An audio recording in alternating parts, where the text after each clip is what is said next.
Hello hi नमस्कार good evening welcome to my another mini blog. तो mummy को मुझे कहली कि मम्मी चल टे गुपचुप खायापाई जावा। तो मम्मी कहले हो चल ठीक अच्छे जावा। तो ये मम्मी और गुपचुप खायापाई पलि आसलु कहीं क्लाउड आज 5 to 6 days पर टिके भल रहा कंटिन्यूअसली वर्षा होता। ये मम्मी मत कहते कुकुर कुकुर जल्दी साइड हो जा। मुझे बहुत डरे कुकुर को देखिले। आम घर पाखे बहुत ही कुकुर मुझे देखिले खाली डर माड़े से मम्मी कह साइड हो जा।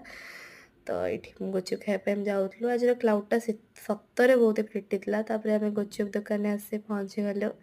सतरे आंटी आमर भल गुपचुप दिखती रघुनाथपुर बारीपदारे। कहली आंटी मत जल्दी जल्दी दे दियो कहीं मोर ट्यूशन अच्छी ना। तो ट्यूशन एग्जाम आसला ना जल्दी ट्यूशन हो मोर एथर। तो से कहली से कहले ये मुझे पैकिंग नहीं पलि आसली। एक्चुअली मम्मी खाईदे मो बाबा और मोपाई आनीचे।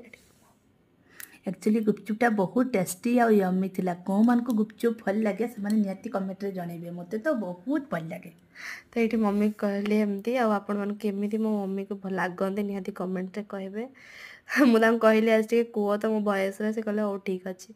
यहाँ देखो आम हरिहर मंदिर यहाँ एक्चुअली तार फ्रंटा ए न्यू न्यू होती बट भीतर जो अच्छी सेटा तो ये बहुत पुराना हो गला। तो यहाँ हूँ कल्याण मंडप या कहुए और हरिहर मंदिर भी कहुए। तार इंटेरियरटा मुझे आपको जाकि देखी ये गोटे बिलेटा देखूँ केमती बसला तार टे क्लिप्स नहीं गली।